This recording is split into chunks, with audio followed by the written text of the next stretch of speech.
जय Hind friends, sorry class delay होने के लिए। एक्चुअली मैं कहीं बाहर गया हुआ था और रिटर्न होने में थोड़ी देर हो गई।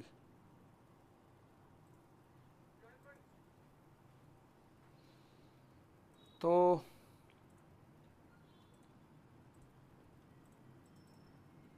सबको सॉरी है मेरी तरफ से, आप लोग आ जाते हो।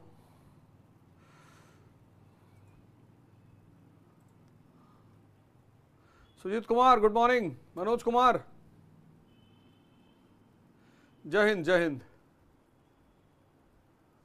आज संडे है और मैंने कहा था कि यार संडे को क्लास ले लेंगे, पर आमतौर पर यार सारे जो काम होते हैं बचे बचाए वो संडे को ही होते हैं।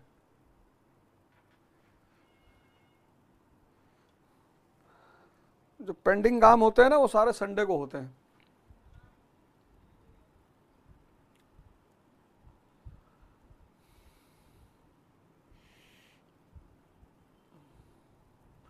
तो आशा करता हूं ये आईना की टेस्ट सीरीज वाला पेपर उठाना वो उधर है। इस टेस्ट सीरीज में 100 क्वेश्चन मेंस प्रीलिम्स के हैं और 4 क्वेश्चन लास्ट में मेंस के हैं। और हिस्ट्री का मतलब ये टेस्ट सीरीज जो है, ये टेस्ट सीरीज बेसिकली नहीं है, आईना इसका नाम ही है। आईना का मतलब ये होता है, दर्पण मतलब जिसमें चेहरा देखा जाए और आईना दिखाया जाता है। आप में से बहुत सारे लोगों ने तैयारी कर ली होगी, बहुत बड़े बड़े संस्थानों में कोचिंग कर ली होगी, मॉडर्न इंडिया पढ़ा होगा, तो आपको ये क्वेश्चन करके ये पता चलेगा कि यार कभी कभी क्या होता है ना, कुछ शब्दों को हम समझ नहीं पाते। जैसे एक शब्द है प्रिपरेशन, इसको 90% लड़का समझता है कि प्रिपरेशन मतलब पढ़ाई। नहीं, पढ़ाई सेकेंडरी है, प्रिपरेशन एक बिल्कुल अलग चीज है। तैयारी एक अलग शब्द है। आप कॉलेज में तैयारी नहीं करते, आप स्कूल में तैयारी नहीं करते, आप स्कूल में पढ़ते हो, आप कॉलेज में पढ़ते हो,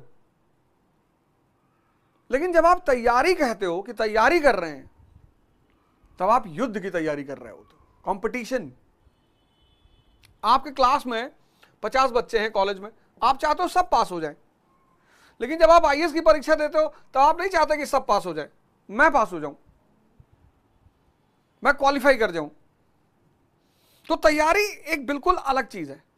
तो ये जो हिस्ट्री का 10 पेपर मैं लेने जा रहा हूं विपिन चंद्रा की एनसीईआरटी से, इसमें आपको यह पता चलेगा कि यार प्रीलिम्स के क्वेश्चन कैसे बन रहे हैं, मेंस से क्वेश्चन कैसे बनते हैं, मेंस से क्वेश्चनों को ड्राफ्ट कैसे किया जाता है, लिखा कैसे जाता है। तो 10 पेपर हैं हिस्ट्री के, 13 चैप्टर में 10 पेपर हैं। तो ये आपको अवध ओझा ऐप पर, अगर अभी तक आपको नहीं मिली है तो आपको अवध ओझा ऐप पर मिल जाएगी।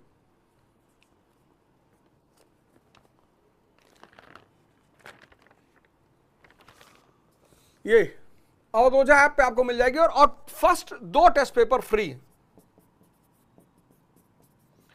मतलब पहला और दूसरा टेस्ट पेपर फ्री है। ये मॉडर्न इंडिया, पहला और दूसरा टेस्ट पेपर फ्री है।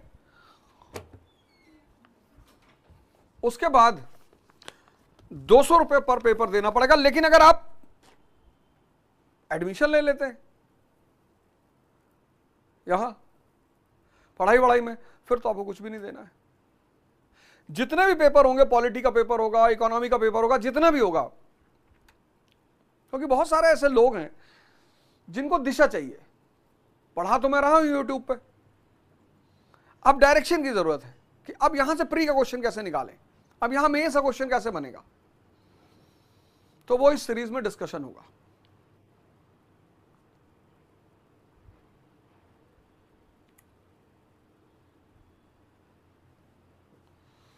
अदनान मलिक, तुम मेरा सीरीज देख लो, इजराइल पैलेस्टीन पर मेरी एक सीरीज पड़ी हुई है, वो देख लो। ये पूरा वॉर ईस्टर्न क्वेश्चन की वजह से हो रहा है। चलो एक सीरीज ले ही लेता हूं, इजराइल पैलेस्टीन वॉर पे थोड़ा सा टाइम मिले तो मैं ले लेता हूं। और विश्वजीत मंडल क्या हाल है? विश्वजीत मल, ओह बंगाल से हो तभी लिखे जय हिंद जय हिंद।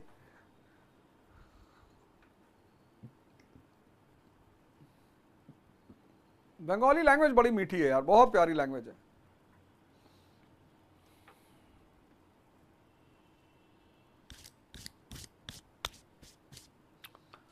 तो 17 को पहला पेपर है और कोशिश करूंगा कि हर हफ्ते एक पेपर हो जाए और 10 हफ्ते में खत्म हो जाए, जिससे कि आपकी पूरी मॉडर्न इंडिया का जो पूरा अप्रोच है वो एकदम सॉलिड क्लियर।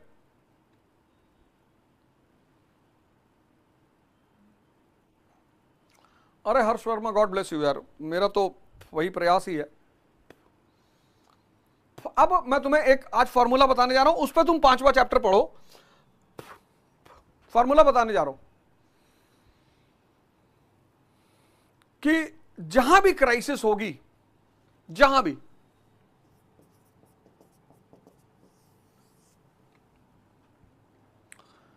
भी किसी सोसाइटी में, किसी परिवार में, किसी राष्ट्र में, जहां भी क्राइसिस होगी, उस क्राइसिस में एक आदमी का रोल बड़ा इंपॉर्टेंट होगा, रोल ऑफ इंटेलेक्चुअल्स। अब ये कौन होते हैं इंटेलेक्चुअल्स? कौन होते हैं इंटेलेक्चुअल? का मतलब वो नहीं जो टीवी पे बैठ के बहस करे, गाय काटनी चाहिए, गाय नहीं काटनी चाहिए, राम बोलना चाहिए, ये सब तो तुम डिबेट आजकल देख रहे हो, ये सब तो टीआरपी बेस्ड डिबेट्स है, ये सब टीआरपी बेस्ड डिबेट्स है। आज की जो डिबेट्स हैं ज्यादातर टीआरपी बेस्ड डिबेट्स हैं। अमेरिका का इलेक्शन हुआ, शायद ही किसी टीवी पे कायदे की डिबेट हुई हो, इलेक्शन कैसे होता है, कमला हैरिस क्यों हार गई, ट्रंप का एजेंडा क्या है, शायद ही। अब तो सब टीआरपी बेस्ड डिबेट्स चल रहा है। डिबेट बड़ी प्यारी चीज होती है। इंटेलेक्चुअल वो सेक्शन होता है जो किसी प्रॉब्लम को समझता है, किसी चैलेंज को समझता है, और सिर्फ उस प्रॉब्लम या चैलेंज को समझता नहीं है, उसका सॉल्यूशन भी उसके पास होता है। A person who understands the challenge of his time and the person who also has a solution for the challenge. कुछ लोग होते हैं ना जिनको चैलेंज तो पता होता है, सॉल्यूशन नहीं पता होता। Intellectual is a person who understands the challenge and who also understands the solution. तो जहां भी क्राइसिस, जैसे तुम देखोगे अमेरिकन रेवोल्यूशन हुआ, तो इसमें इकोनॉमिक कॉजेस, पॉलिटिकल कॉजेस, फिर social causes, role of intellectuals. Thomas pen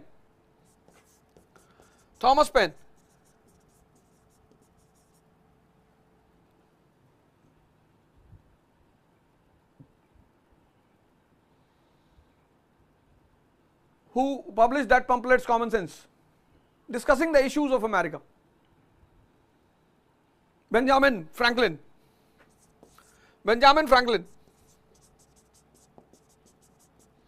establishes philosophical centers. किसी भी परिवार, समाज या राष्ट्र में जब भी क्राइसिस पैदा होती है तो एक आदमी उभरता है जो समाज को जगाने का काम करता है कि भैया ये चुनौती है, ये समाधान है। अब तुम देखो रशियन रेवोल्यूशन, इसके बैकग्राउंड में कौन है? Maxim Gorky, Lenin. मतलब तुम कोई भी रेवोल्यूशन उठा लो, कोई भी कंट्री में क्राइसिस उठा लो, उसमें एक ग्रुप आएगा जिसको हम इंटेलेक्चुअल्स बोलते हैं। ऐसे ही जब 19th सेंचुरी का इंडिया फंस गया, चारों तरफ परेशानी, चुनौतियां, संकट, हाहाकार,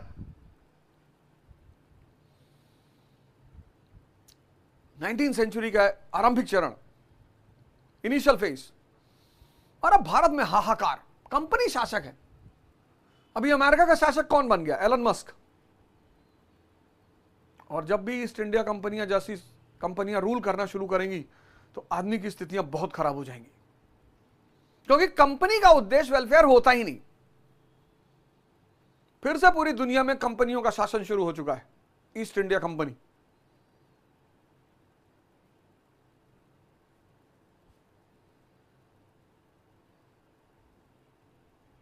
और जब कंपनी का शासन भारत में शुरू हुआ, हाहाकार।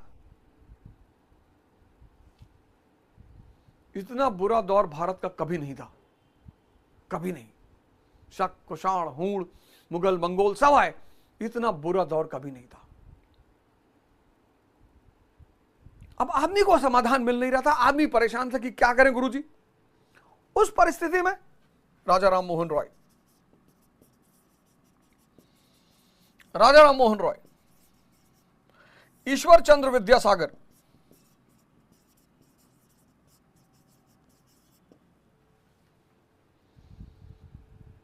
इन लोगों ने क्या कहा? इन लोगों ने कहा इंडिया हैज बिकम बैकवर्ड, पिछड़ गया है भारत। इस बैकवर्डनेस की वजह से India has become weak, and this weakness is the cause of slavery for India. पूरा चैप्टर इसी ट्रायंगल पे बेस्ड है।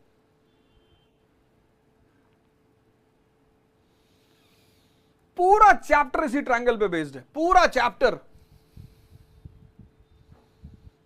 India has become backward, because of backwardness India has become weak, and this weakness is the cause of slavery. तो लोगों ने कहा solution, बोले solution दिमाग को जिंदा करना, ब्रह्मो समाज, the society of enlightened minds.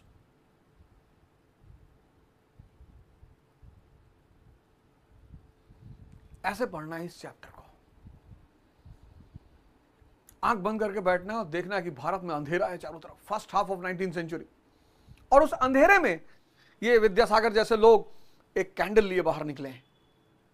समाज का बुराई का सामना करना पड़ा है, समाज के विरोध का सामना करना। मां विद्यासागर जी की मां विद्यासागर के प्रोटेस्ट में शामिल है।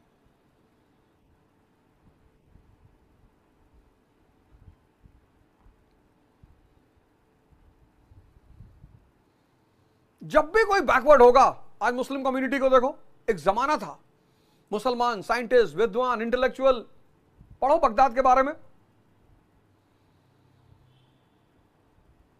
बगदाद की यूनिवर्सिटी जो कैलिफ अल हारून ने बनाई, पूरी दुनिया के विद्वान वहां पहुंचते थे।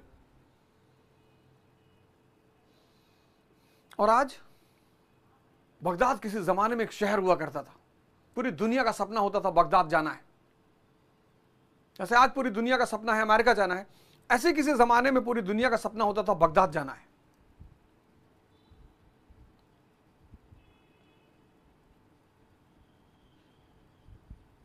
और आज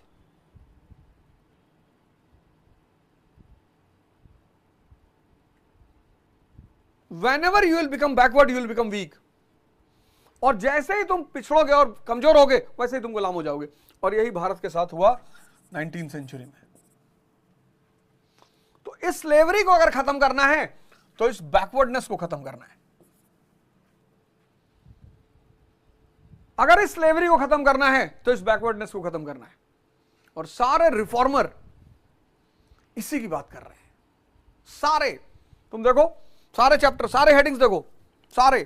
अब तुम एक काम करो, इसी ट्रायंगल को ध्यान में रख के इस चैप्टर को एक बार पढ़ो। राजा राम मोहन रॉय पहली हेडिंग, फिर डेरोजियो यंग बंगाल दूसरी हेडिंग, देवेंद्रनाथ टैगोर ईश्वर चंद्र विद्यासागर तीसरी heading, western India pioneer reforms in west, 4 heading है। और चारों में जितने भी रिफॉर्मर्स हैं सब इस बैकवर्डनेस की बात कर रहे हैं। तो अब जब तुम इस चैप्टर को दोबारा पढ़ो, मेरे कहने पे, बहुत लोगों तुमने पढ़ा होगा, तुम में से बहुत लोग दिल्ली में कोचिंग किए होगे या कर रहे होगे या बैठे होगे दिल्ली की किसी कोचिंग में, पर ये कॉन्सेप्ट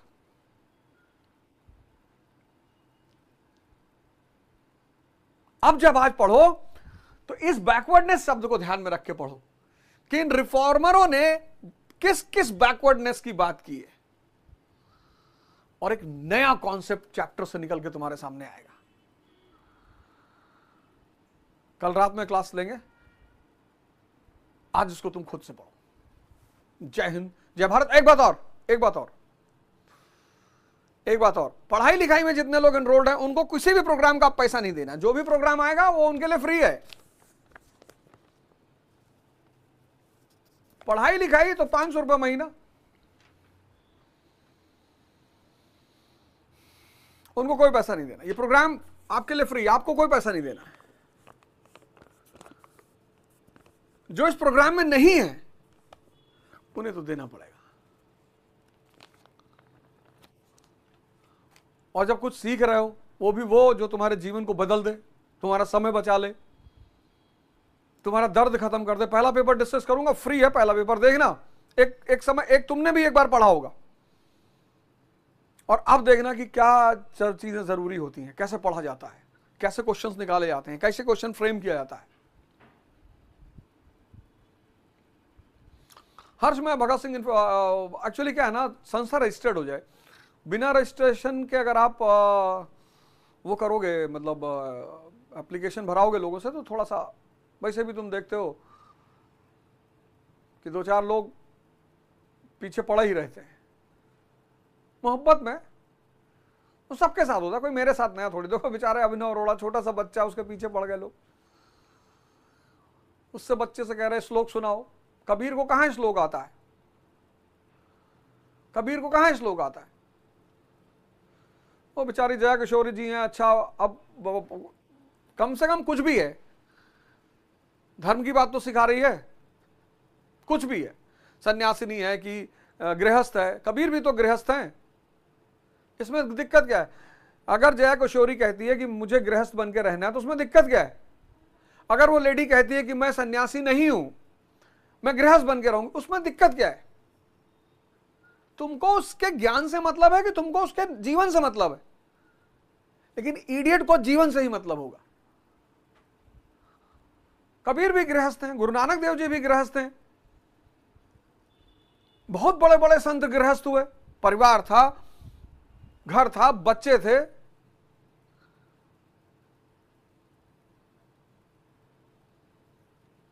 तो तुमको ज्ञान देखना है कि तुमको उसका जीवन देखना है? और अगर उसके किसी बात से मेरा जीवन परिवर्तित हो रहा है, बहुत है। तो ये तो कोई नई बात नहीं है, वो सब अलग बातें हैं, वो सब तो चलता रहेगा, जीवन आजीवन चलता रहेगा। जीसस क्राइस्ट मेरे लिए सबसे बड़ा एग्जाम्पल है। जब भी मुझे कभी बेचैनी होती है तो मैं जीसस क्राइस्ट की फोटो देखता हूं, इनरी वाली, कि बताओ इस बेचारे ने क्या गलती की है। अरे तुम्हारी इतनी औकात थी, चंगेज खान को पकड़ के लटका दिए होते, उसको तो ना लटका पाए तुम। जब भी मुझे जीवन में कभी कोई दिक्कत होती है कि यार ऐसा क्यों हो रहा है, तो मैं तुरंत जीसस क्राइस्ट की इनरी देखता हूं कि अरे यार बताओ क्या गलत कहा था उन्होंने, इतना कहा था मैं भगवान का बेटा हूं, बस। इस पर तुम किसी को क्रूसीफाई कर दोगे?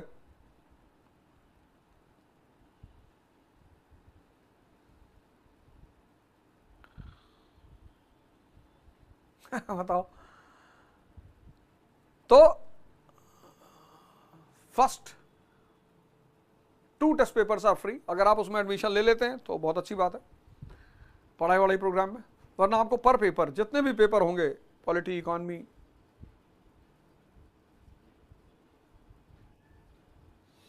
बकैती का मतलब ये होता है अदनान, बकैती बड़ा प्यारा वर्ड है, इलाहाबाद में यूज होता था, बहुत प्यारा वर्ड है बकैती। अब इसको नेगेटिव, देखो कुछ वर्ड ऐसे होते हैं जो होते बड़े प्यारे हैं, समय के साथ उनको नेगेटिव बना दिया जाता है। अब जैसे मान लो मेरे बाप चपरासी है, एग्जाम्पल, और तुम्हारे बाप चपरासी है। अब तुम चपरासी के बेटे हो और अपने क्लास में तुम कहते हो कि मुझे प्रधानमंत्री बनना है, मर्सिडीज पे चलना है, महल बनवाना है। तो ये जो तुम्हारे क्लास में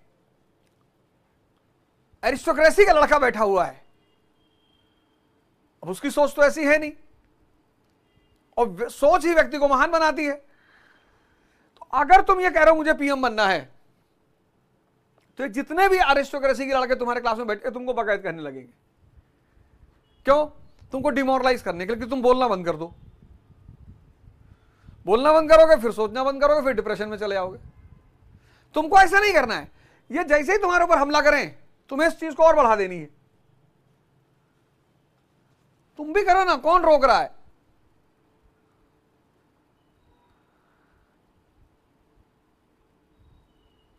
इतना सेमिनार लेते हैं, इतने जगह शो करने जाते हैं। अभी बिहार पटना में 5000 लोग बैठे थे, 2 लोगों को बुलाया मंच पे, जवाब नहीं दे पाए,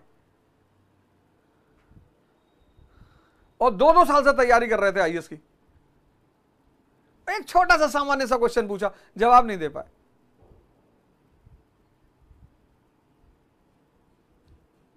25 अक्टूबर लॉलन टॉप का प्रोग्राम था। तो ये रजवाड़ों की चाल है कि जैसे ही कोई सामान्य परिवार का लड़का बड़ी बड़ी बातें करने लगे, उसको डिमोरलाइज कर दो।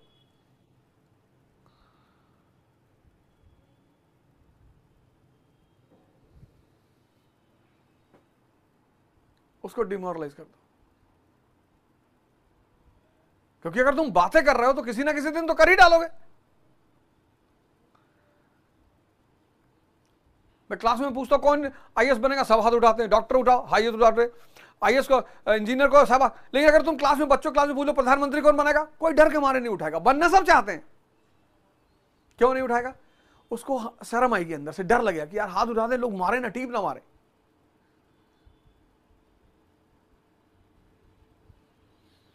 कहावतें बन गई कि बाप अंधेरे में मर गए, बेटा पावर हाउस लिए भागे जा रहा है। अबे बिल्कुल भागेगा बे, क्यों नहीं भागेगा? अब मोदी जी पावर हाउस लेके नहीं भागते तो आज प्रधानमंत्री बन पाते? जरूरी है भागना।